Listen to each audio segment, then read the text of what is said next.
Hello guys, welcome back to our channel and welcome back to our Chitra Vishtam. I hope you are doing great. तो यहाँ पर मेरी चल रही थी बेबी शॉवर की शॉपिंग की तैयारी। पहले तो मैं साड़ी ही पहनने वाली थी, लेकिन बाद में मेरा मूड चेंज हो गया। पता नहीं लहंगा कब पहन पाऊंगी, बेबी के आने के बाद कैरी नहीं हो पाएगा। एंड अगर मैं साड़ी भी पहनती तो मेरे पास शादी की बहुत सारी साड़ी ऑलरेडी रखी थी जो मैंने नहीं पहनी है। बट यहाँ पर मैं साड़ी ले रही थी मम्मी की साइड से, जो मम्मी मुझे गोद भराई में देने वाली मेरे कपड़े बेबी के और इनके, इवन बेबी शॉवर की सारी शॉपिंग मैंने खुद ही की थी। उनका कहना ये होता है मैं पैसे डाल दूंगी, तुम अपने अकॉर्डिंग अपनी शॉपिंग कर लो ताकि तुम पहन सको।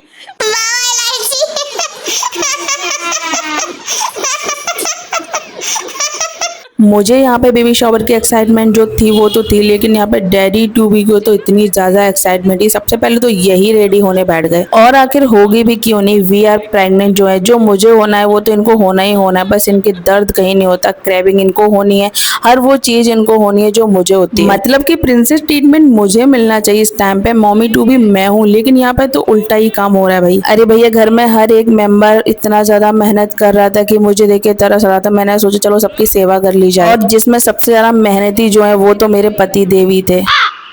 एक बार गलती से मैंने शॉप पे जाकर बोल दिया कि आपका मैं घर पे जाकर फेशियल करूंगी, तो मैं फेशियल किट खरीद लाई, लेकिन वो किट आज तक मैं यूज नहीं कर पाई। तब से तो भाई मुझे ताने मार मार के इतना ज्यादा पका दिया, और फाइनली वो दिन आ ही गया। मुझे परेशान नहीं होना पड़ा, मेरी सिस्टर ने बहुत अच्छी तरीके से इनका फेशियल कर दिया भाई, फ्री फोकट की हमारी मेकअप आर्टिस्ट जो है। प्रेगनेंसी की वजह से मेरी स्किन ऑलरेडी बहुत ज्यादा सेंसिटिव हो रखी थी, इसलिए मैंने अपनी पूरी प्रेगनेंसी में कोई केमिकल चीज अपने फेस पे यूज नहीं की, और इसी वजह से मैंने बेबी शॉवर के लिए भी कोई फेशियल नहीं करवाया, ओनली स्क्रब करवाया। उसमें मेरी 1 मिनट में इतनी ज्यादा जलन पड़ने लगी थी, मैंने फटाफट से अपना फेस वॉश कर लिया। अब भैया मेकअप वाली दीदी ने इतनी मेहनत की है तो फ्री फोकट में तो मेहनत करेंगे नहीं, उनको भी फेशियल करवाना था, और मैं तो ज्यादा देर तक बैठ नहीं सकती, तो अपने जीजू से उन्होंने अपना फेशियल करवाया। मैं तो ये देख के शौक भी, सच में आपको फेशियल आता है, आपको स्टेप आते हैं, कैसे करते हैं? मुझे सच में नहीं आती है, लेकिन इनको वो सारी स्टेप आती है। मेरे पूछने पे इन्होंने बताया जब मैं सैलून जाता हूँ तो मैं हर एक स्टेप नोटिस किए हैं, तो मुझे याद हो गई। मैंने कहा अरे भाई, तभी गवर्नमेंट 4 जॉब ऐसे ही लग गई, तभी बंदे का माइंड इतना शार्प है, इसलिए 4 जॉब एक साथ लगी और यहाँ पे एक नसीब बना हुई। एंड नेक्स्ट डे यहाँ पे हम करने लगे रिटर्न गिफ्ट की पैकेजिंग, जो हमें रिटर्न गिफ्ट में लेडीज को देनी थी। शूट से जैसे ही वापस आए फटाफट से हमने बेबी शावर की तैयारी स्टार्ट करी। जल्दी जल्दी में समझ में नहीं आया कि ऐसा क्या ले, तो जो मुझे जल्दबाजी में सही लगा वो मैंने ले लिया। और यहाँ पे सबसे ज्यादा तगड़ी वाली तैयारी तो मम्मी की चल रही थी, और मेरी सिस्टर यहाँ पे मेरी फोटोज की कटिंग कर रही थी, जो लगने वाला था मेरी बेबी शावर के दुपट्टे में, जो साइड में कैरी करते हैं आजकल बहुत ज्यादा ट्रेंडिंग में। पहले मैंने सोचा मैं ऑनलाइन खरीदूंगी, लेकिन ऑनलाइन बहुत ज्यादा कॉस्टली था। फिर क्या था, मैंने लगाई जुगाड़, मार्केट से व्हाइट कलर का 1 मीटर कपड़ा खरीदा, बगल वाले आंटी से स्टिच करवाया। जो डिजाइन मुझे पसंद था अपनी सिस्टर को बता दिया, उसने ही सारे कलर किए, उसने ही सारा डेकोरेट किया, और सच में बहुत सुंदर लग रहा था।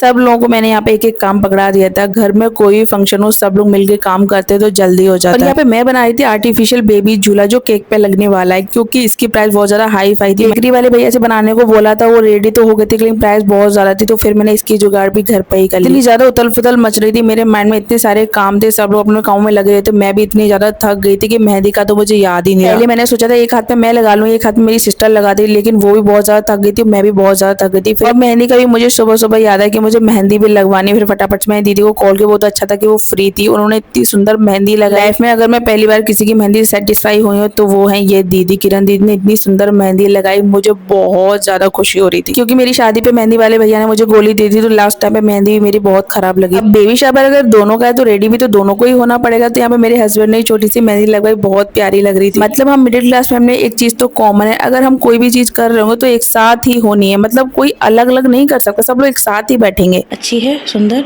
ये हाथों की, ये देखो, ये मेरा बेबी, ये आपका बेबी। ओके, तो अभी सोते हैं, कल के लिए जल्दी उठना है। Okay, bye, good night.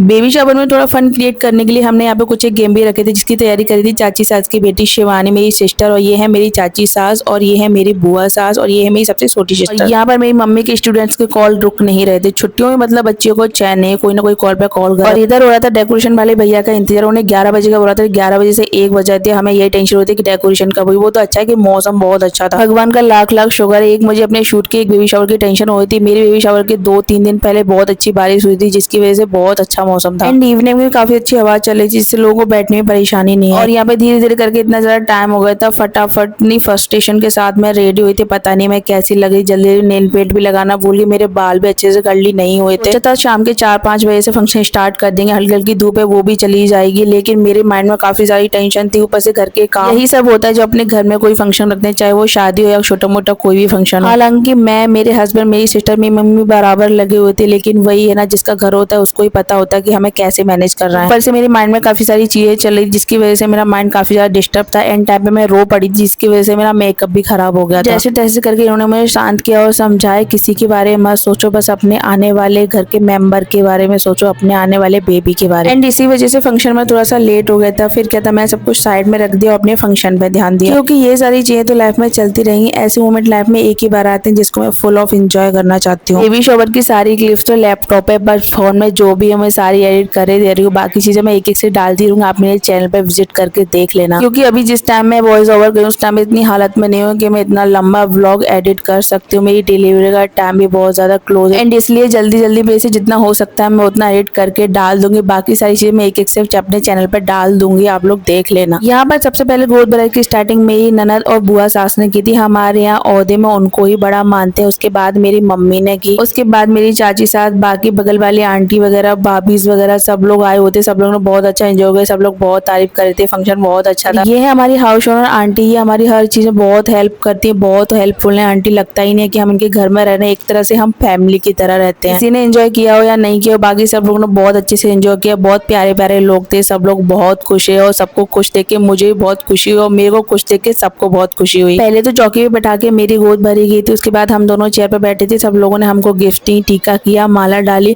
वो सारी क्लिप्स मेरे लैपटॉप में मैं अलग से एडिट करके डाल दूंगी। जब मेरी गोद भराई की रस्म हो रही थी तब सबको नाश्ता पानी दे दिया था। फिर इतने में हो गया था इवनिंग का टाइम, सबको भूख लगी थी, सबको घर पे भी जाना था, तो साथ में मैंने सबको सबकी रिटर्न गिफ्ट ही दे दी थी खाने के साथ। पहले मैंने सोचा था खाना घर पे ही बना लेंगे सब मिल के, लेकिन बहुत अच्छा हुआ मेरे हस्बैंड ने बोला तुम खाना बिल्कुल नहीं बना पाओगे, ऐसे हालत में बिल्कुल नहीं बना पाओगे, इतने सारे लोग। फिर हमने खाना बाहर से ऑर्डर कर लिया। और सच बता रही हूँ, बाद में मुझे रियलाइज हुआ इतने लोगों का खाना, वो भी प्रेगनेंसी के टाइम पे इतनी भरी गर्मी में, तो मेरे से बिल्कुल भी नहीं बन पाता। वैसे तो इवनिंग के टाइम बहुत अच्छी हवा चल रही थी, ठंडा मौसम था, लेकिन मुझे बहुत ज्यादा गर्मी लगी थी। आंटी ने 2 कूलर लगा देते, फिर भी मेरे को कुछ भी महसूस नहीं होता। बस ये लगा फटाफट से मैं इस लहंगा को खोलूं। लास्ट में सब लोगों के खाना खाने के बाद, गिफ्ट देने के बाद सब लोग रुके हुए थे। फिर हमने अपना डांस परफॉर्मेंस किया जिसकी वीडियो में अलग से डालूंगा, और कुछ एक गेम भी थे वो भी हमने खेले। बहुत सारी वीडियोस बनाई, बहुत सारा फन था, इतना मजा आया, इतना मजा आया, काफी ज्यादा मजा आया। थक तो गई थी लेकिन इंजॉय भी सब लोगों ने बहुत किया। आई नो सब लोग बेसब्री से वेट कर रहे हैं, सब लोग मुझे बोल रहे हैं बेबी शावर की और सारी वीडियोस व्लॉग जल्दी से लेके आ। भाई मैं कैसे लेके आऊं ऐसी हालत में? एक तो इस टाइम पे बैक पेन इतना हार्ड होता है, मेरे से ज्यादा टाइम तक बैठा नहीं जाता। जब मैं एडिट करने की सोचती हूँ मेरा बैक पेन बहुत ज्यादा होने लग जाता है। ऊपर से हम दोनों ही सारी चीजें अकेले मैनेज कर रहे हैं, तो काफी सारी चीजें ऐसी हो जाती है जब मुझे टाइम नहीं मिल पाता या मेरे माइंड से ही निकल जाता है कि मुझे ब्लॉग्स भी अपने एडिट करने हैं। आई होप कि आप सब लोग हमारी प्रॉब्लम समझोगे। ब्लॉग्स देखते हो तो प्लीज लाइक कर दिया करो, कमेंट कर दिया करो, बहुत अच्छा लगता है मुझे, बहुत अप्रिशिएट होता है कि मैं इतनी मेहनत करती हूँ। तो आई डोंट नो बेबी के आने के बाद मेरे रेगुलर ब्लॉग आ पाएंगे या नहीं आ पाएंगे, कभी आएंगे भी, भले लेट आए लेकिन मैं कोशिश करूंगी ब्लॉग प्रॉपर डालने की।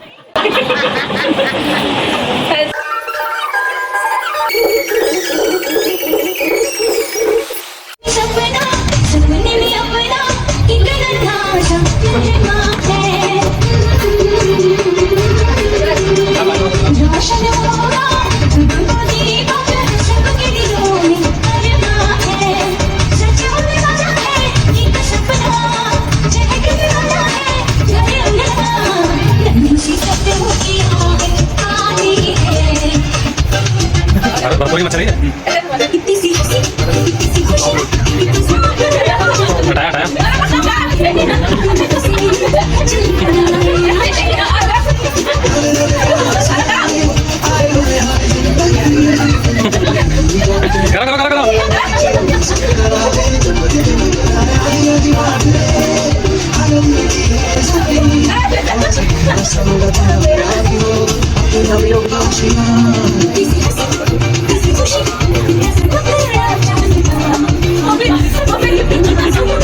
हटाया के अभी बच्चों के कितने 12 बजने वाले हैं और फाइनली फंक्शन हो चुका है फिनिश। वो भी सारा सामान यहाँ बिखरा पड़ा हुआ है। मैंने कर लिया चेंज, मेकअप अभी रिमूव करूँगी। ओके, कैसा लगा? परेशान। घर में फंक्शन करते थे ऐसे होता है, बहुत ज़्यादा परेशान होते हैं। सबसे पहले हम सारा सामान उठाते हैं, उसके बाद सोएंगे क्योंकि बारिश का मौसम हो रहा है काफ़ी ज़्यादा। और यहाँ पे सब लोग सो चुके थे लेकिन हम दोनों की नींदें उड़ी हुई थी क्योंकि बारिश का मौसम हो रहा था, सारी चीजें खराब हो थी। फटाफट से हमने सारी चीजें मैनेज ऐसी चीजें सारी सच से साफ कर दी जो बारिश में गीली हो जाती है। उसके बाद हम चैन से सोए थे और मुझे तो रात भर सोच के नींद ही नहीं आई थी, पता नहीं क्यों। खांसी तो मेरी नेक्स्ट लेवल पे थी भाई, इतना परेशान किया है खांसी ने तो मुझे कि मैं इसकी वजह से चैन से सो भी नहीं पाई। आई होप मेरा ये ब्लॉग आप लोगों को पसंद आए तो लाइक करे, कमेंट करे। तो फिर मिलते हैं न्यू ब्लॉग के साथ, तब तक के लिए बाय बाय।